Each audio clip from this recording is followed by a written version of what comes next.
আছেন সবাই? আশা করি সবাই ভালো আছেন। আজকে আমরা ভোরবেলা বের হয়ে গেছি পদ্মায় পরিযায়ী পাখি ছবি তোলার উদ্দেশ্যে। আমরা আজকে পাখির ছবি তুলতে যাচ্ছি।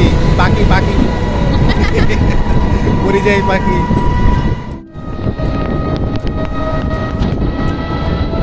আপনারা আমাদেরকে দেখে হয়তো বা বুঝতেই পারছেন এটা হচ্ছে শীতকাল। আমরা এই ভিডিওটা করেছিলাম শীতকালে।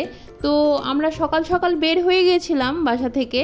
তো দেখতেই পাচ্ছেন রাজশাহীতে শীতের সকালে কতটা ফাঁকা থাকে রাস্তা এবং কতটা সুন্দর লাগে বলার মতো না, মনোমুগ্ধকর আসলেই।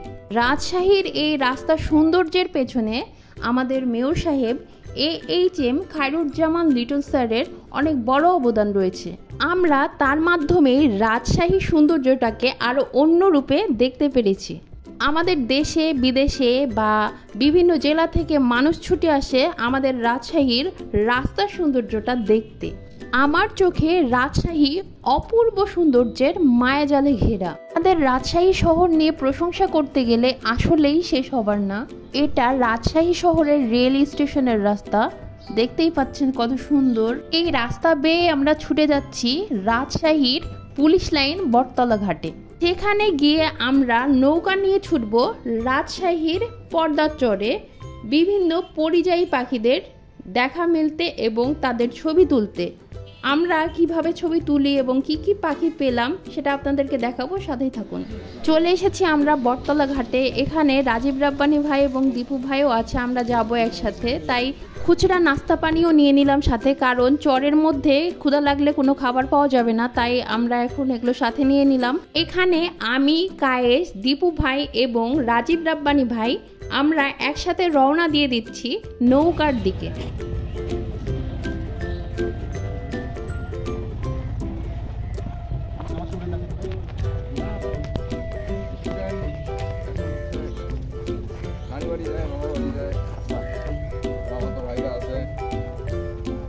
শীতের সকালে পদ্মা নদী দেখতে যে এতটা বেশি সুন্দর লাগে, আপনারা স্বচক্ষে না দেখলে বুঝতে পারবেন না দৃশ্যটা আসলে কতটা সুন্দর। আমরা নৌকায় উঠে গেছি। এখন এখান থেকে নৌকাতে উঠে 10 নম্বর চরে চলে যাব। তো এইটুকু সময়ের মধ্যে নদীতে আমরা যত প্রকারের পরিযায়ী পাখি দেখতে পাবো এগুলোর ছবি তুলব এবং পাখির নাম সহ পাখির বিভিন্ন মুহূর্তগুলো আপনাদের কাছে তুলে ধরবো। আমরা নদীতে নেমে নিজ নিজ ক্যামেরার সেটিংসগুলো ঠিক করে নিচ্ছি যাতে আমাদের ছবিগুলো ভালো আসে। আসসালামু আলাইকুম বন্ধুরা, আমি মোহাম্মদ ইমরুল কায়েস। এই যে ক্যামেরা হাতে যে মোটকা লোকটাকে দেখছেন, আমি সেই ব্যক্তি। এখানে পদ্মার ছবি তোলার সময় আমি বেশিরভাগ সময় ছবি তুলছিলাম এবং সেটা ভিডিও করছিল ইভা। এখন আপনারা যে হাঁসগুলো ছবি দেখছেন এগুলো সবই পরিযায়ী হাঁস, বিভিন্ন দেশ থেকে আমাদের দেশে আসে। আর আমরা সুন্দর একটি বকের উড়ন্ত ছবি পাই। এটি আসলে কানি বক, ইংরেজি নাম ইন্ডিয়ান পন্ড হেরন। তার পরবর্তীতে আমরা দেখা পাই অনেকগুলো রেড শ্যাঙ্ক পাখির। এই পাখিগুলো বেশ দুর্লভ, সাইবেরিয়া থেকে শীতকালে আমাদের দেশে উইন্টারিং করতে আসে।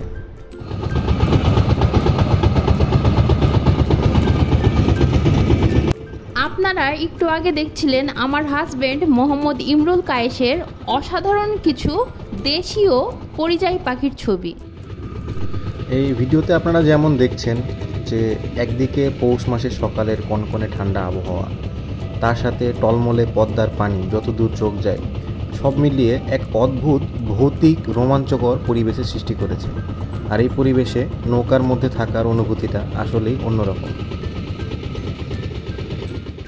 আমরা ছবি তোলার পাশাপাশি অনেক মজা করি এবং একটি ভালো ছবি পেলে সবাই নিজ নিজ ক্যামেরায় ছবি দেখতে ব্যস্ত হয়ে যায়।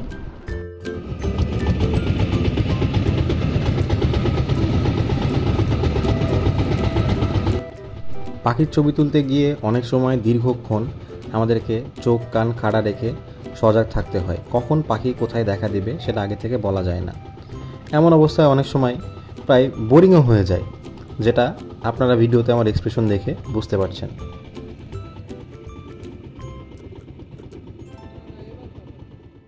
আমরা যে সবাই একসাথে আনন্দ ফুর্তি করে ছবি তুলতে যাই, এটাকে স্মৃতিময় করার জন্য আমরা মাঝে মাঝে সেলফি তুলে রাখি।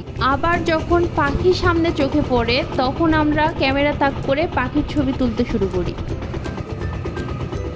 ঠিক এভাবেই হুট করে চোখে পড়ল রাডিসেল ডাক চকাচকি পাখি। এই পাখিটা খুব রোমান্টিক পাখি এবং সারা জীবন তারা একসাথে থাকতে পছন্দ করে। এরপরে চোখে পড়ল ক্রেস্টেড গ্রিবি বড় ডুবুরি। এই পাখিটা সাইবেরিয়া থেকে বাংলাদেশে শীতকালে আসে।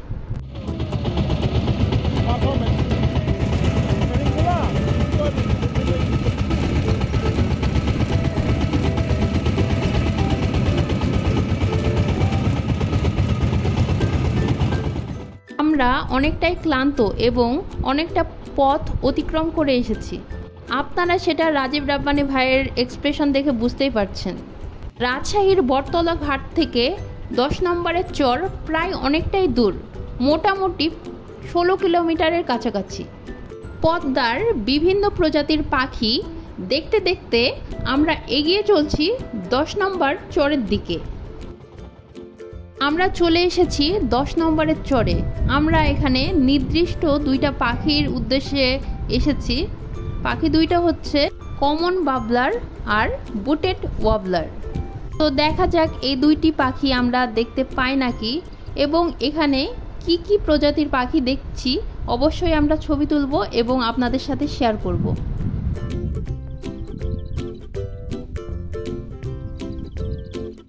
আপনারা কায়েসের সাথে যে ছেলেটাকে দেখতে পাচ্ছেন সে আমাদের গাইড অনিক মাঝির ছোট ভাই। ওর নাম তারিক এবং সে খুবই সুন্দর পাখি অবজার্ভ করতে পারে এবং পাখি চেনে। আপনারা দেখতেই পাচ্ছেন ও আমাদেরকে পাখি দেখতে হেল্প করছে।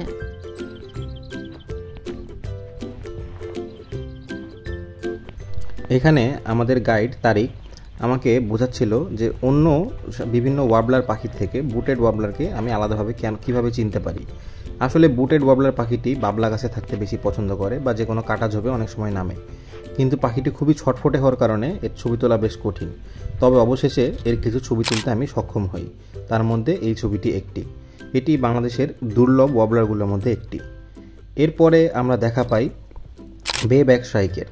বে ব্যাক শ্রাইকও বাংলাদেশের যত রকম শ্রাইক পাখি আছে তার মধ্যে দুর্লভগুলোর মধ্যে একটি ধরা যায়। তারপরে আমাদের সামনে হুট করেই হাজির হয় একটি হাড়ি চাচা পাখি, একটি মেঠো ইঁদুরের মাথা মুখে করে। সে ইঁদুরটাকে শিকার করে খাচ্ছিল। পরে আমরা মাঠের মধ্যে দেখতে পাই ঝাড় ভরত পাখিকে, যা দেখতে অনেকটা চড়ুই পাখির মতো এবং এই বঙ্গপ্রদেশেই দেখা যায়। ক্যামেরা শাটারের শব্দ শুনে হয়তো বুঝতে পারছেন আমরা আসলে অনেকগুলো পাখির ছবি তুলেছি। তবে এই যে জায়গা চর 10 নম্বর, এর বিষয়ে কিছু তথ্য আপনাদেরকে দিয়ে রাখতে চাই। যেমন এটি আসলে ইন্ডিয়ার বর্ডার সংলগ্ন একটি চর, তাই এখানে বিজিবি ক্যাম্পে আপনাদেরকে অবশ্যই জানিয়ে আসতে হবে। আর এখানে যে ঘরবাড়িগুলো দেখছেন এগুলো আসলে মানুষের থাকার ঘরবাড়ি না, এগুলোকে বলা হয় বাথান। এগুলো গরু ছাগল রাখার জন্য।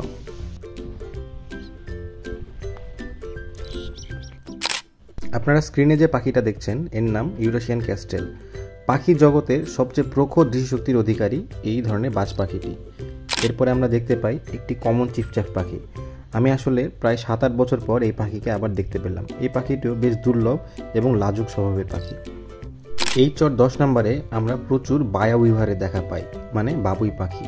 এরা বড় বড় ঝাঁক নিয়ে বিভিন্ন জায়গা থেকে উড়াউড়ি করে, তা দেখতে খুবই ভালো লাগে। এই চরের একটি খুব বিশেষ পাখি হচ্ছে গ্রে ফ্র্যাঙ্কলিন বা ধূসর তিতির পাখি। এরা অত্যন্ত লাজুক স্বভাবের এবং সাধারণত খুব বেশি কাছে যেতে দেয় না। আর আমরা নদীর পাড়ে এসে একটা পাখির দেখা পাই যার নাম ওপেন বিল স্টর্ক। বাংলাদেশের স্টর্ক জাতীয় 6 প্রজাতির পাখির মধ্যে এরা সবচেয়ে বেশি দেখা যায়, যেদের কলোনি বাংলাদেশের অনেক জায়গায় আমাদের চোখে পড়ে। চর 10 নম্বরের গাছপালা এবং পরিবেশ পর্যালোচনা করে দেখা যায় যেটি আসলে এক ধরনের অ্যারিড ল্যান্ডস্কেপ। আবার বর্ষাকালে এটি ঘাস বনে পরিণত হয়, যাকে বলা হয় গ্রাসল্যান্ড। তাই আমরা ঘাস বনে যে ধরনের পশু পাখি দেখা যায় এবং অ্যারিড ল্যান্ডস্কেপে যে ধরনের পশু পাখি দেখা যায়, 2 ধরনের পশু পাখি দেখাই আমরা এই এক জায়গায় পেয়ে থাকি। আবার জায়গাটা পদ্মা নদীর পাশে হওয়ার কারণে আমরা পদ্মার অনেক পাখিকেও এখানে আশ্রয় নিতে দেখি। এ ধরনের জায়গা সাধারণত একটি বিশেষ পাখির জন্য খুবই উপযুক্ত, যাকে বলা হয় হুদহুদ পাখি। এখানেও আমরা হুদহুদ পাখির দেখা পাই। দুর্ভাগ্যবশত আমি এই পাখিটির সেই দিন ভালো ছবি তুলতে পারিনি। এখানে দেখছেন কিছু মহিলা গরুর গোবর দিয়ে ঘুঁটে তৈরি করে লম্বা লম্বা এক ধরনের বস্তু বানাচ্ছে, যাকে বলা হয় নুন্দা। এটি সাধারণত রান্নাবান্নার জন্য জ্বালানি হিসাবে ব্যবহার করা হয়। এইখানে যে বাড়িগুলো আছে আপনাকে আগে বলেছিলাম, এগুলো আসলে থাকার বাড়ি না, এগুলো হচ্ছে বাথান। এগুলোতে প্রচুর পরিমাণে গরু রাত্রেবেলা আশ্রয় নেয় এবং ওই গরু থেকে যে গোবর হয় সেই গোবর দিয়ে বানানো হয় নুন্দা, যা পরবর্তীতে অনেক ক্ষেত্রে তারা নিজেরা ব্যবহার করে এবং অপ্রয়োজনীয় অংশটুকু বা অতিরিক্ত অংশটুকু তারা শহরে বিক্রয় করে। তো আপনারা দেখছেন আমাদের শ্রদ্ধেয় দীপু ভাই, রাজীব রাব্বানি ভাই দুজনই হুদহুদ পাখি খুঁজে বেড়াচ্ছেন, কারণ তাদের হুদহুদ পাখির ভালো ছবির প্রয়োজন। আরেকটা বিষয় জানিয়ে রাখি, আপনারা হয়তো দেখবেন যে আমরা অনেকেই উঁচু কলারযুক্ত বুট জুতা পরে এখানে হাঁটছি। এর কারণ হচ্ছে রাসেলস ভাইপার। এই চর সহ পদ্মার বিভিন্ন চরাঞ্চলে প্রচুর পরিমাণে রাসেল ভাইপার দেখা যায় এবং এই সাপটি অত্যন্ত বিষধর। তো এই সাপের কামড় থেকে বাঁচার জন্য আমাদের এটি প্রাইমারি প্রোটেক্টিভ ব্যবস্থা। আমরা গোবর নিয়ে কর্মরত মহিলাদের কাছে জানতে পারলাম যে এখানে পাখি ছাড়াও আরও অনেক ধরনের বন্যপ্রাণী প্রায়ই দেখা যায়। তার মধ্যে উল্লেখযোগ্য হচ্ছে উদবিড়াল বা ভোদর, যা বর্ষাকালে দেখা যায়। তাছাড়া প্রচুর পরিমাণে শিয়াল আসে এবং মাঝে মাঝে ভারতের দিক থেকে শুয়োর বা শূকরের ঝাঁকও এদিকে চলে আসে, যা তাদের ফসল নষ্ট করে। এছাড়া চারিদিকের কাটা বন ও বুনো ঝোপঝাড়ের মধ্যে প্রায় লুকিয়ে থাকে ইন্ডিয়ান হেয়ার বা বাংলাদেশে প্রাপ্ত বুনো খরগোশ। এরা আকারে বেশ খানিকটা বড় হয় এবং অত্যন্ত ক্ষিপ্রগতির। এদের ছবি তোলা বেশ কঠিন, যা আমি এখনও এদের ভালো ছবি তুলতে সক্ষম হইনি। এভাবে চারিদিক দেখতে দেখতে এবং ছবি তুলতে তুলতে একসময় বিকেল গড়িয়ে আসে। আমাদের বাড়ি ফেরার সময় হয়েছে। এখান থেকে আমাদের রাজশাহী শহরে ফিরতে সময় লাগবে 3 ঘন্টা। আমরা চর 10 নম্বরে দেখা পাই আমাদের সেই অনিক মাঝি এবং অধ্যাপক আ.ন.ম. আমিনুর রহমান স্যারের। উনিও বন্যপ্রাণী নিয়ে বাংলাদেশে অনেক ভালো ভালো কাজ করেছেন। ফেরার পথে আমরা সূর্যাস্তের সময় আরেকটি ছবি তুলি। এই ছবিটা দিয়েই আজকের ভিডিও শেষ করছি।